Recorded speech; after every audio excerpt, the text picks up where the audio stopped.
Hello बच्चों, नमस्कार दोस्तों। कैसे हैं आप सभी लोग? उम्मीद करता हूँ बहुत ही अच्छे होंगे। तो आज की बहुत ही बेहतरीन क्लास में आप सभी को जो है आज व्रत के बारे में बताने वाले हैं। जो व्रतों से संबंधित क्षेत्रफल है, ये आपका सेट है, ठीक है। और यहाँ पे ये आपका सर्कल बना हुआ है। व्रत को इंग्लिश में कहते हैं सर्कल। अब सर्कल होता क्या है, ये चीज़ इसमें समझिए। आपके पास कोई एक ये व्रत है, ठीक है।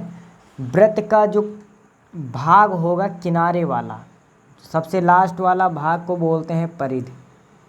क्या बोलते हैं? परिध। इसका होता है, इसको बोलते 2πr, ठीक है।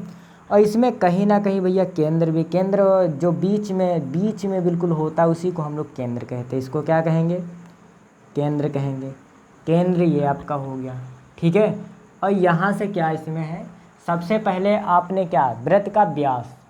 व्रत का व्यास कहाँ से आता है, ये चीज़ हम आपको बताते हैं। व्रत का व्यास एक केंद्र से होकर रेखा गुजरती है, जिसकी ये आर हो गया, ये आर हो गया। इन दोनों को मिला के क्या है, 2r हो जाता है। अन्यथा d बराबर 2r आप इनको कह सकते हो, ठीक है। व्यास को d से डिनोट करते हैं। जो पूरी लाइन है आपकी यहाँ से यहाँ तक, ये जो भी है, ये आपका होता है व्यास। और व्यास को कहते हैं d से डिनोट करते हैं, ठीक है। अब क्या पूछा गया? व्रत का क्षेत्रफल। क्षेत्रफल क्या है? जो भैया इसके अंदर ये सब है, ये सब आपका क्या है? क्षेत्रफल ही तो है। कितना दे रखा है? πr²। ये आपका क्षेत्रफल πr² हो गया। जो इसमें जितना भी ये वाला भाग है, ये सब क्षेत्रफल है आपका इस व्रत में क्षेत्रफल। तो व्रत का क्षेत्रफल क्या होता है? πr²। अब सबसे पहले यहाँ पे देखो, अगर कोई आपसे पूछता है कि भैया व्रत का व्यास क्या होता है, या आप 2r कह सकते हो और d बराबर भी 2r कह सकते हो। r क्या है? व्रत की त्रिज्या है। देखो बता दिया, r क्या है? व्रत की त्रिज्या है। दूसरा पॉइंट क्या है? व्रत की परिधि क्या होती है? परिधि मतलब ये भैया लास्ट वाली जो आपका सर्कल, जिसे अंगूठी है, कड़ा हो गया, ये सब चीज़ें हैं, ये देखो, ये इसको परिधि बोलते हैं। परिधि को जो है आप 2πr कह सकते हो, ठीक है। कहते हैं, कह क्या सकते हो। अब अगर कोई व्रत का क्षेत्रफल भैया पूछता है, तो व्रत का क्षेत्रफल क्या होता है? πr² होता है। और इसमें कुछ फार्मूले हैं जो हम आपको नहीं भी लिखवाए गए हैं, वो चीज़ देखो। इसमें बहुत सारे फार्मूले, ये इन्हीं फार्मूले की वजह से जो है क्वेश्चन आराम से लग जाते हैं। अब यहाँ पे दे रखा है वृत्ताकार वलय का क्षेत्रफल, मतलब ये वृत्ताकार है, फिर वलय का क्षेत्रफल इसमें है, ठीक है। क्या होता है? पाई होता है, और ब्रैकेट में r1 का स्क्वायर माइनस r2 का स्क्वायर हो गया, ठीक है। ये इसको और भी तरीके से लिखा जा सकता है, जहाँ r1 व r2 क्रमशः बाह्य अंतः व्रत की त्रिज्या है, मतलब बाहर और अंदर दोनों, बाहर और अंदर की ये त्रिज्याएं हैं, बाह्य व अंतः व्रत की त्रिज्या है, बता दिया उन्होंने।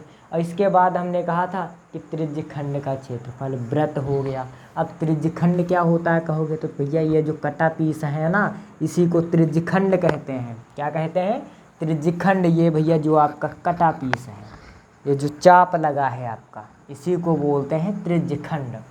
अब त्रिज्यखंड का क्षेत्रफल क्या होता है? आपको बताया गया था θ/360 πr² होता है। क्या होता है?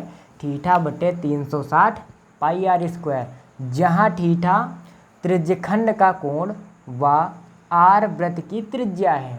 जहाँ थीटा त्रिज्यखंड का कोण व r व्रत की त्रिज्या है, ये भी आपको बता दिया गया है। अगर कोई पूछता है व्रत की त्रिज्या क्या हो, व्रत का क्षेत्रफल क्या होता है, तो आपको बताना है θ/360 πr² हो गया, ठीक है। अगर कोई पूछता है कि व्रत का व्यास क्या है, तो 2r बता सकते हो, और d बराबर 2r, यही आपका व्रत का व्यास हो गया। अगर कोई पूछता है व्रत की परिधि क्या है, तो 2πr बताओ। अगर कोई पूछता है व्रत का क्षेत्रफल क्या होता है, πr²। व्रत का वलय का क्षेत्रफल क्या होता है, पाई ब्रैकेट में r1 का स्क्वायर और माइनस r2 का स्क्वायर, जहाँ r1 व r2 क्रमशः बाह्य व अंतः व्रत की त्रिज्याएं हैं, ठीक है। इसके बाद क्या दे रखा है भैया? यहाँ पे देखो व्रत खंड का क्षेत्रफल दे रखा है। किसका? व्रत खंड का। अब व्रत को भैया जो खंड करेगा, वही तो व्रत खंड का क्षेत्रफल हो जाएगा। जितना आप इसको काट डालोगे, खंड कर डालोगे, उतने का ही आपका क्षेत्रफल है। अब जैसे ये त्रिज्यखंड हो गया, ये त्रिज्या से खंडित किया गया, इसके अंदर भैया कुछ क्षेत्रफल भी तो होगा। इसी प्रकार वृत्तखंड का भी क्षेत्रफल क्या होता है, बराबर आर स्क्वायर और ब्रैकेट के अंदर पाई थीटा बटे 360, ये आपका हो गया। फिर माइनस साइन थीटा बटे 2। अब साइन थीटा आपको पता है क्या होता है, ठीक है। फिर इसके बाद साइन थीटा बटे 2, जहाँ थीटा संबंधित त्रिज्यखंड का कोण है, ठीक है। फिर और एक आपके पास सूत्र है चाप की लंबाई। अगर चाप की लंबाई को हम एल से डिनोट कर देते हैं, तो ये तो पहले से ही तुमको याद करवाया गया था, थीटा बटे 360 इंटू वृत्त की परिधि 2 पाई आर आपका ये हो गया, ये आपका सूत्र हो गया। अगर कोई चाप की लंबाई पूछता है तो क्या बताओगे, एल बराबर थीटा बटे 360 डिग्री इंटू 2 पाई आर, बस वृत्त की परिधि, बस और क्या हो गया। यही आपके सूत्र हैं। इतने फार्मूले ही इसमें यूज होने वाले हैं, बल्कि आप लोग ज़्यादा से ज़्यादा इन फार्मूलों पे वर्क करो, इनको याद करो और बहुत ही अच्छे से तैयार करो। अगर कोई वृत्त पूछता है तो भैया हमने फिर से बताया ये क्या होती है, परिधि होती है। परिधि को कहते हैं 2 पाई आर। इसमें ये जो है केंद्र होता है, क्या होता है, केंद्र होता है। और इसके इधर जितनी भी भुजा है वो आर होगी, इधर भी आर होगी, इन दोनों को मिला के 2r हो जाता है। और इस लाइन को कहते हैं डी, पूरी लाइन को कहेंगे डी। ये नहीं है कि आप आधी लाइन को कह दो, आधी लाइन आर होती, जैसे यहाँ से यहाँ तक आ गया तो ये आर हो गया, इसके त्रिज्यखंड में बना कोण थीटा हो गया। अब ये ए से बी तक आपका एक चाप लगा है भैया, इसे चाप लगा है, जिसको एल से आप डिनोट करते हो, इसी को बोला जाता है चाप की लंबाई। और चाप की लंबाई क्या होती है, थीटा बटे 360 2 इंटू 2 पाई आर, ठीक है। ये और एक चीज़ बताते हैं हम आपको, जीवा। इसमें भी जीवा, जो केंद्र से ना गुजरे रेखा, उसको हम लोग जीवा कहते हैं। क्या कहते हैं, जीवा, जो केंद्र से ना गुजरे। अब बाकी कहीं से भी गुजरे, बाकी चाहे यहाँ से गुजरे, चाहे यहाँ से, चाहे यहाँ से, चाहे यहाँ से, चाहे यहाँ से, बस केंद्र से ना गुजरे। और जो केंद्र से रेखा नहीं गुजरती है उस चीज़ को हम जीवा कहते हैं, ठीक है। उम्मीद करता हूँ इतना आप लोगों के पास समझ में आया होगा। और बाकी हम लोग आज से क्वेश्चन पे ही फोकस करने वाले हैं, बहुत ही इंपॉर्टेंट क्वेश्चन रहेंगे।